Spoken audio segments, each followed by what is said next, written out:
داملای محترم، اون کسانی که الان خود را حنفی میگیرند، امام اعظم زندانی شد از دست یک حاکم ظالم که هم نمازخوان بود، هم روزگیر بود و هم نمازهای عید مردم رو امامتی میکرد. نه مثل این اولی الامر شما که کاملا سیاست‌هاش ضد دین و ضد آزادی‌ها هست.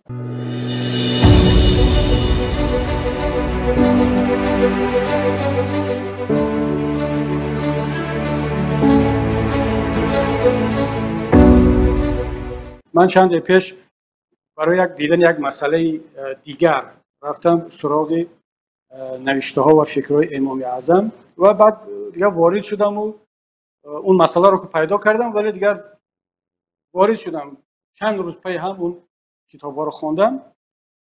یک چیز برام دست داد در این مطالعه چند روزه از امام اعظم.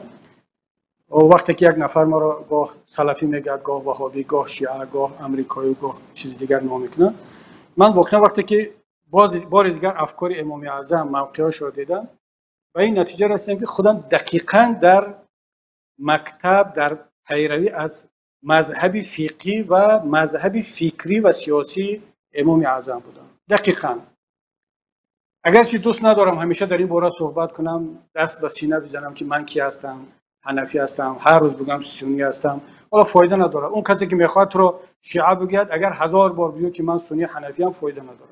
اونی که تو رو سلفی دیدن میخواد همین حرف رو میگه، اونی که تو رو دموکرات و حالا امریکایی دیدن میخواد حتما گپشو خواهد. اما مسئله دیگر چی است؟ مسئله این است که بعد دیدم که امام اعظم یک فقیه، یک سیاستمدار، یک عالم، یک شخصیت بسیار هم آگاه، ملت دوست، دین دوست، مسلمان کامل و یک مبارز بوده است. داملای محترم، اون کسانی که الان خود را حنفی میگیرند، امام اعظم زندانی شد از دست یک حاکم ظالم که هم نمازخوان بود، هم روزگیر بود و هم نمازهای عید مردم رو امامتی میکرد. نه مثل این اولی الامر شما که کاملا سیاست‌هاش ضد دین و ضد آزادی‌ها هست. امام اعظم راضی نشد که قاضی القضات این گونه حاکم ظالم باشد، یعنی رئیس سود عالی امروزه برای حکم صادر کند که بر خلاف عدالت است. مجبورش کردن، زندانیش کردن.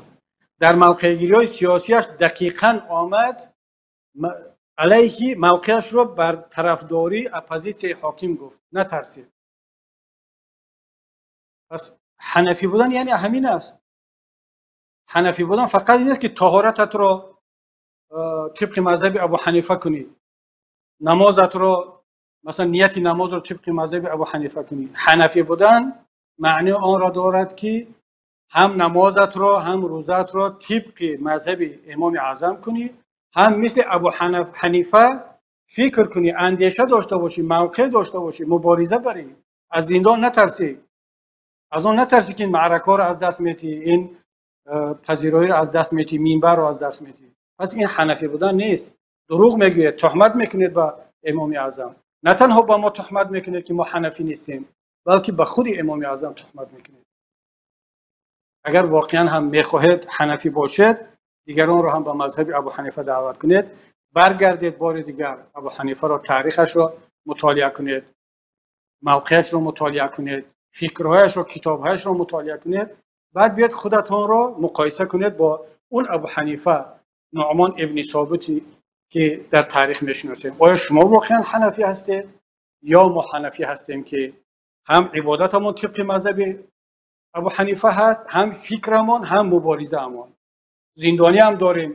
سید عمر حسینی حنفی هست، محمد علی حید پیرو امام اعظم هست، بزرگ مهر و زید سیدوف هست که اینا هم مبارزه بردن، هم علمای دین بودن، هم در زندان مثل ابو حنیفه نشستن و شاید بعضی هاشون، خدا نکند اون روز رو نیارد، الکی بعضیشون در داخل زندان هم شهید شدن مثل امام اعظم.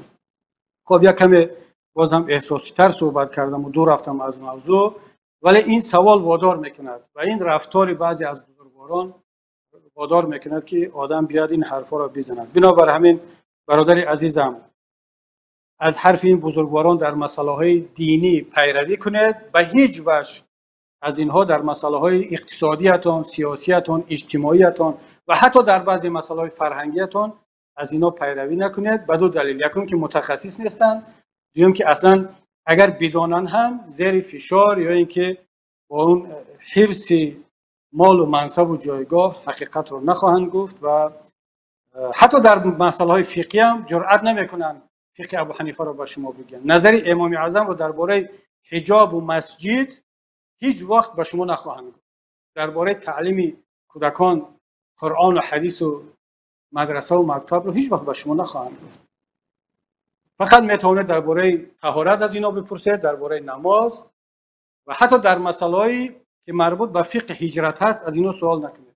من فتوای چندی از اونها را دیدم، فرسخ‌ها از فقه هجرت دور است. اصلا در تصور ندارن درباره اون که یک مهاجر باید که در وقت هجرتش نمازش رو چگونه بخواند، روزه‌اش رو چگونه بگیرد، طهارتش رو چگونه باید کند.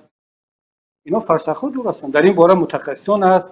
فقه مهاجرت الکی شکل گرفته است و سرچشمه‌های را جستجو کنید، پیدا کنید که اینا هم متخصص هستند و هم خودشان هجرت را از سر گذراندند، خودشان زندانی بودن را از سر گذراندند، خودشان اپوزیسیون بودن را از سر گذراندند.